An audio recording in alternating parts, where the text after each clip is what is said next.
오늘 이 에스겔 33장 21절 이하의 말씀은 21절에 보면 우리가 사로잡힌 지 12째 해부터 시작이 됩니다. 자, 이 에스겔과 또 이제 우리라고 그러죠. 우리는 에스겔과 함께 이 바벨론에 이제 유배되어서 온 사람들을 말합니다. 그들이 이곳에 온 지 12째 해. 자, 이들이 언제 사로잡혔느냐? 이스라엘의 마지막 유대의 남유다의 마지막 왕이었던 시드기야는 삼촌이었으니까 정통 왕가를 계승하지 않았다고 그랬죠. 그러니까는 다윗 왕가의 마지막 왕인 여호야긴 왕, 여호야긴 왕이 사로잡혀서 왔을 때, 그리고 그의 이제 신하들, 엘리트 신하들, 그리고 에스겔 선지자도 같이 끌려왔을 때가 주전 597년입니다. 597년인데 이제 이 예루살렘 성이 언제 망했냐면 587년에 망하게 되죠. 587년에. 그러니까 사로잡혀 온 게 597년. 그리고 이제 함락된 게 587년. 그러니까 시드기야 왕이 10년간 통치하고 망했죠.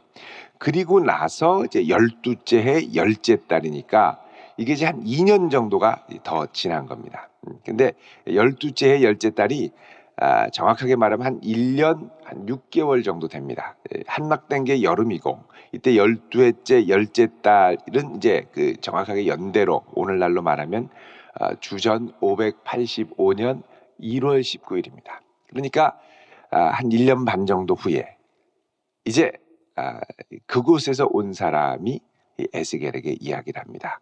그 성읍이 함락됐다. 예루살렘이 함락됐다. 자, 그런데 이 소식이 전해지기 전에 22절에 그 전날 밤에 하나님이 에스겔에게 임해서 여기 보면은 그 입을 여셨다 그럽니다. 그러니까 그동안 이 에스겔은 한동안 그 입이 닫혀 있었습니다. 언제부터 닫혀 있었느냐? 자, 여러분 에스겔 24장을 보십시오. 에스겔 24장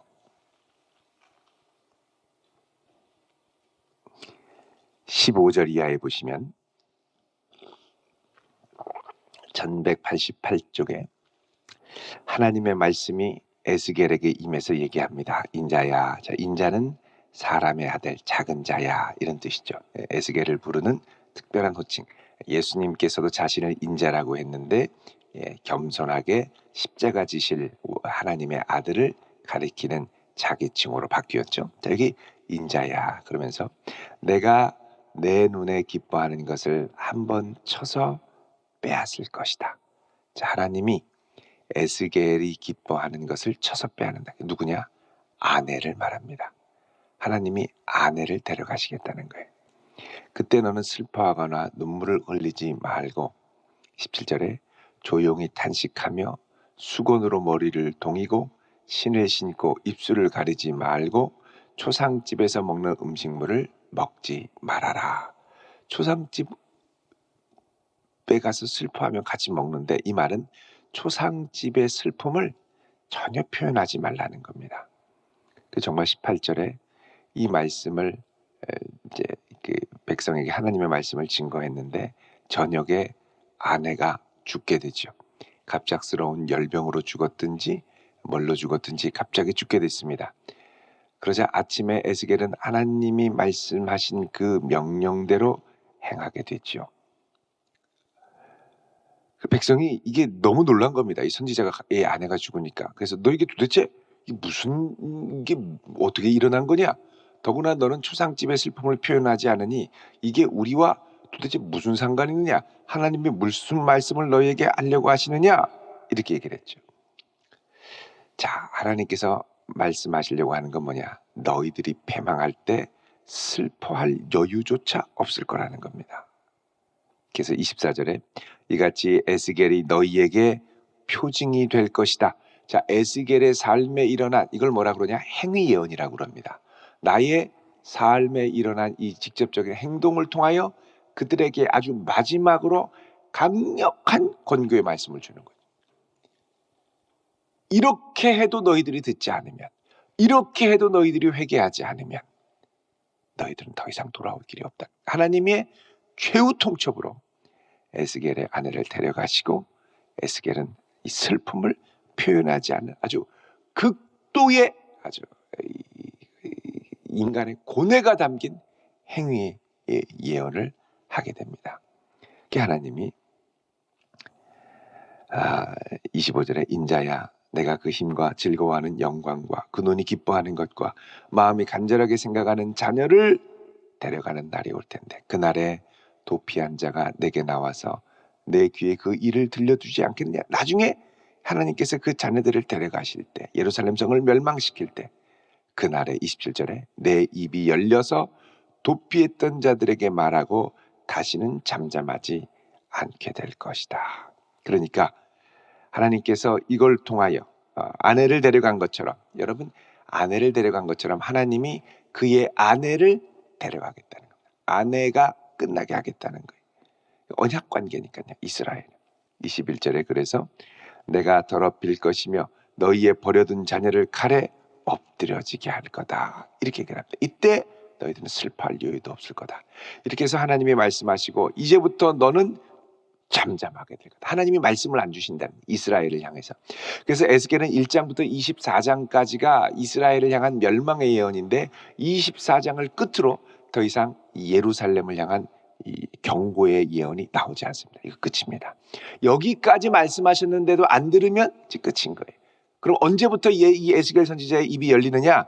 망하고 나서 그 소식을 에스겔이 듣고 나면서부터 그 다음부터 다시 열리는 거죠. 이때는 멸망과 경고가 아니라 이제 끝났으니까 회복의 메시지가 다시 선포되는 거죠. 그리고 나서 25장부터 32장까지가 하나님이 경영하시는 열방, 이 유다를 괴롭혔던 열방에 대한 예언들을 쫙 하시고 그 다음에 이제 33장에 에스겔의 입이 이스라엘을 향한 에스겔의 입이 다시 열리는 역사가 일어나게 되죠.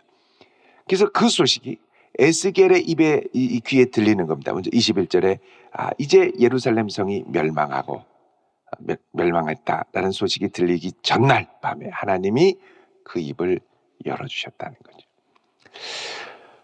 여러분 이걸 보면 하나님의 사명을 받은 자가 가는 길은 성공으로의 부르심이 아니라 신실함으로의 부르심이라는 걸 알 수가 있죠. 에스겔은 이 메시지를 통하여 백성들이 다 돌아오고 성공의 열매를 맛봤던 사람이 아닙니다. 에스겔은 비록 무화과 나무에 열매가 없고 소 외양간에 다 소를 잃어버리고 길을 잃어버렸어도 하나님이 말씀하신 것을 나는 끝까지 신실하게 선포하리라. 더구나 하나님이 극약 처방을 위해서 아내까지 데려가셨다면 그래도 뭔가 열매라도 있어야 되지 않겠습니까? 네, 이 에스겔은 그것에 대해서 잠잠합니다. 그리고 하나님이 입을 열라고 하실 때 다시 열지요. 이런 에스겔을 하나님이 사용하셨습니다. 내가 드러나는 게 중요한 게 아니고 하나님의 뜻이 이루어지는 게 중요하죠. 내가 열매를 거두고 맛보는 게 중요한 게 아니고 하나님께서 하고자 하는 그 일을 행하시도록 내어드리는 게 중요하죠. 입이 근질근질거려서 말해야 속이 시원할 때도 있지만 하나님은 때로 침묵하게 하실 때가 있죠. 하나님이 침묵하실 때 우리도 침묵하고 하나님이 드러내려 하실 때 우리도 드러내야 할 것입니다. 근데 우리는 이 신실함으로보다는 열매를 두고 워낙 마음이 오락가락할 때가 많습니다. 이게 무슨 효과가 있을라나, 이렇게 했는데도 하나님이 열매를 거두지 않게 하실라나, 왜 하나님은 내가 이렇게까지 하는데 가만히 계실라나. 하나님은 가만히 있게 하실 때가 있고 열매를 거두게 하실 때가 있고, 결국은 이런 고백으로, 그죠? 욥이 어떻게 합니까? 주신 자도 여호와시요 취하신 자도 여호와시니 여호와의 이름만이 높임을 받을지어다, 이렇게 고백을 하죠. 여러분, 이런 신실한 고백이 우리 모두에게 있을 수 있기를 축원드립니다. 그러려면 주님께 가까이 가야 됩니다. 그분의 음성을 가까이 듣고 그분을 꽉 붙들고 신뢰함으로 그분이 어디를 인도하시든지 따라가리라. 이 각오가 있어야죠. 예수님의 제자들이 가는 길은 좁은 길이라고 그랬습니다. 좁은 길. 열매가 있고 바로 즉석으로 효과가 나타나는 건 남들도 다 가죠. 근데 좁은 길은 가면 갈수록 어려워지는 거예요. 가면 갈수록. 여러분, 예수님도 십자가를 지실 때 그게 거대한 성공을 위한 길이 아니었습니다. 겟세마네 동산에서 왕이 되기 전에 하나님, 제가 이제 가면 많은 사람들이 따라갈 텐데 솔로몬처럼 지혜를 주시고 힘을 주세요. 그렇게 기도하지 않았습니다. 처절한 실패의 길을 두고 기도하신 거예요. 할 수 있으면 이 잔을 옮겨달라고 몸부림치며 기도하셨습니다. 성공으로의 부르심이 아니었던 걸 주님이 알고 계셨던 거예요. 실패로의 부르심, 나를 내어줌으로의 부르심, 나의 깨어짐으로의 부르심을 끝까지 감당하게 해달라고 몸부림쳐서 기도한 것이죠. 그럼 우리가 가다 보면 때로는 하나님이 좋은 열매를 거두게 하실 때도 있죠. 참 감사한 일입니다. 근데 때로는 내가 완전히 깨어져야 되고 주님이 나를 이것에 산 제물로 내어드리도록 부르신 부르심을 생생하게 느낄 때가 있습니다. 저거 내가 죽어야 되는 거고 내가 깨져야 되는 거고 나를 내어줘야 하는 것을 알아요. 그거 힘들어서 피해버리면 그거 도망가는 거고 이 잔을 옮겨달라고 기도하기도 전에 그냥 내가 이 잔을 피해서 도망가는 걸 내가 할 때가 있어요. 그때 피하고 도망가는 게 아니라 주님, 어찌되었든 이 부르신 자리에서 신실하게 서게 하옵소서. 이 기도가 우리의 고백이 되어야 할 줄로 믿습니다. 자, 이렇게 에스겔의 입이 열려서 다시 선언을 하기 시작하죠. 이 침묵의 기간이 약 3년간. 이 선언을 하고 얼마 지나지 않아서 이제 포위가 일어나고 대적들이, 그리고 포위한 지 1년 후에 망하게 되고, 그러니까 이게 이제 한 3년 정도의 침묵이 있었던 걸로 예상을 합니다. 그러니까 이 에스겔이 3년간 가만히 있었던 거예요. 참 어렵죠. 자, 이 일이 있고 23절에 여호와의 말씀이 에스겔에게 임합니다. 그러면서 뭐라 그러냐? 인자야, 이 이스라엘의 황폐한 땅에 거주하는 자들을 향해서 선포하라는 겁니다. 자, 황폐한 땅에 거주하는 자들은 누구냐? 자, 예루살렘 성이 멸망할 때 여호야긴 왕과 에스겔과 같은 선지자, 제사장들, 엘리트 그룹, 다니엘과 같은 엘리트 그룹들은 다 1차에 사로잡혀서 올라간 거죠. 다 갔습니다. 그리고 나머지 이 땅에 남은 사람들은 천민들, 비천한 사람들. 자, 열왕기하 25장 12절을 보십시오. 열왕기하 25장 12절. 이제 예루살렘 성이 망하고 7절에 시드기야의 두 눈을 빼고 바벨론으로 끌고 갔지요. 그리고 8절에 왕의 신복 12대장 느부사라단이 다 불태우고 성을 헐고 완전히 폐허를 만든 다음에 12절에 12대장이 그 땅에 비천한 자를 남겨두었다. 이 비천한 자, 이 사람들은 남아서 포도원을 다스리는 자, 농부가 되도록 이렇게. 그러니까 남은 땅 다 회파된 그 성 주변에서 농사나 짓고 살아라. 왜? 이렇게 해서 정복했는데 이 땅에 사람이 살지 않도록 다 데려가면 그 땅은 야생동물만 와서 사는 데가 됩니다. 방아새, 올빼미, 나귀, 타조, 들짐승들만 와서 사는 곳이. 그러면 여기가 폐허가 돼서 이제 사람이 살 수 없는 곳이 되죠. 그러니까 적어도 사람이 사는 곳으로 남겨두기 위해서 여기에 남겨둔 사람들은 엘리트 고관들이 아니고 다 비천한 자들.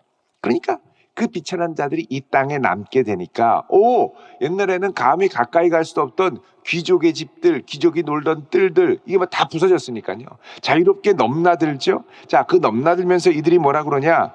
야, 아브라함이 오직 한 사람, 믿음의 조상 아브라함이 이 땅을 약속해서 기업으로 받았잖아. 우리는 사람들이 더 많은데 이 땅을 하나님이 우리 모두에게 주신 게 아니겠느냐? 저 고관들 엘리트들 다 사로잡혀가고 이 땅을 주님께서 우리에게 주셨다 이렇게 얘기를 하는 거예요.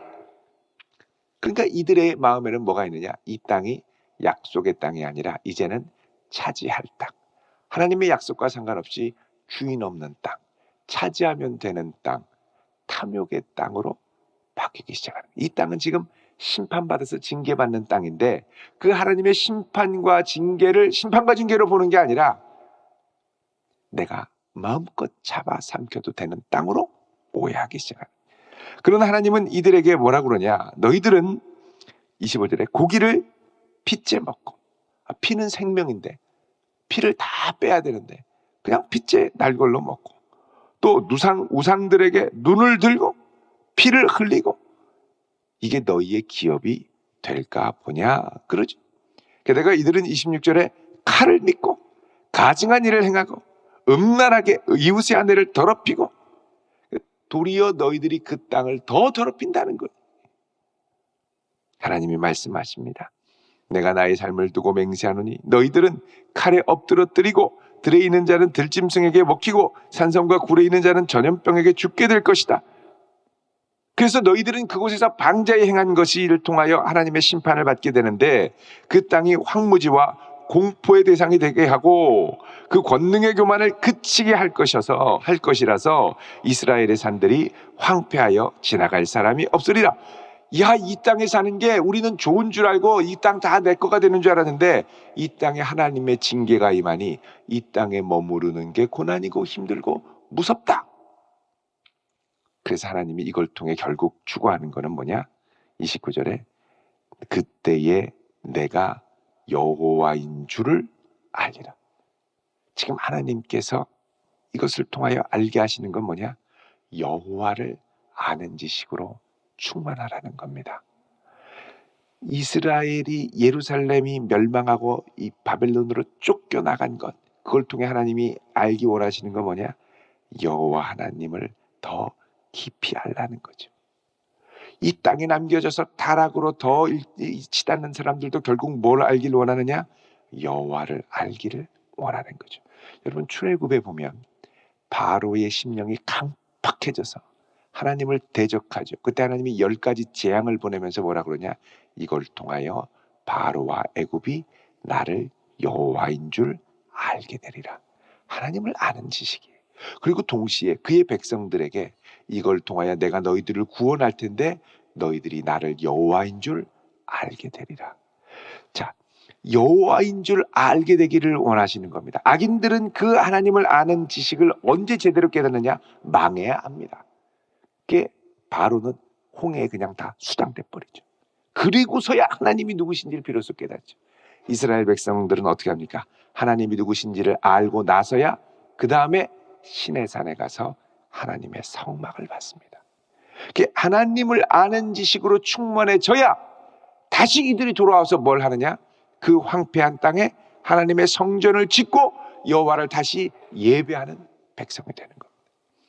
우리가 하나님을 경배하고 예배할 때 하나님을 아는 지식이 충만해지지만 그 하나님께 가까이 나아가기 위해서 날마다 그분을 알고 그분을 경험하는 지식들이 충만해질 수 있도록 사모하며 나아가는 성도 되기를 바랍니다. 그게 충만해져야 되는 거예요. 그분을 힘써 알아야 되는 거예요. 자, 이거를 알기를 원하시는데 30절 이하에 보면 내 민족이 이 바벨론으로 쫓겨나간 사람들입니다. 포로로 온 사람들이 담 곁에서 집 문에서 거기에 사는 바벨론 담 집에서 말합니다. 야, 이 에스겔이 입이 열렸네. 우리 가서 여호와로부터 무슨 말씀이 나오는가 들어보자 가는 거예요. 근데 들어보자라는 말이 열심히 듣고 순종하자는 게 아니라 무슨 말을 하는지 신기한데 한번 들어보자 이렇게 가는 거죠. 그러니까 인정하기는 하는데 순종할 준비는 된 게 아닙니다. 31절에 백성이 모이는 것 같이 내게 나오며 내 백성처럼 내 앞에 앉아서 너의 말을 듣지만 순종은 안 하네요. 그대로 행하지는 아니하니 그 입으로는 사랑을 나타내어도 마음으로는 이익을 따릅니다. 입으로는 주님 사랑합니다 하는데 속으로는 이걸 통해서 자기 살 길을 각자 도생을 모색하는 거예요. 그들은 32절에 내가 고운 음성으로 사랑의 노래를 하며 음악을 잘하는 그자 같이 여겼다. 엔터테이너, 유명 가수가 노래하는 것처럼, 유명인이 우리를 즐겁게 하는 것처럼 무슨 말 하나 보자 이러고서 앉는 거예요. 중요한 건 이걸 듣고 그 말씀 앞에 굴복하고 순종해야 되는데, 이 말을 듣고도 32절 중반에 보면 행하지 않는다 그럽니다. 행하지 않는다. 그러니까 그 속에는 여전히 이기심과 탐욕이 회개하지 않는 겁니다. 결국은 이들에게 필요한 게 뭡니까? 굳은 마음을 새롭게 하는 변화. 그래서 새로운 성전 대신 예수 그리스도가 오신 것입니다. 이 예수님이 우리에게 오시고 정말 순종하기 어려운 십자가를 신실함으로 감당하셨습니다. 그 은혜를 받은 우리는 그분을 신실하게 따라야 할 줄로 믿습니다. 날마다 그분을 더욱 깊이 알 수 있기를 구하며 나갈 수 있는 복된 성도 되시기를 주의 이름으로 축원드립니다. 기도하겠습니다. 거룩하신 아버지 하나님, 저희들을 긍휼히 여겨 주옵소서. 어려움과 혼란 가운데서도 나의 유익과 이익만을 쫓아 사는 것이 아니라 신실함으로 부르신 주님의 부르심 앞에 나도 주님의 십자가를 지고 기쁘게 주를 따를 수 있는 복된 자녀들이 되게 하옵소서. 예수 그리스도의 이름으로 기도드리옵나이다. 아멘.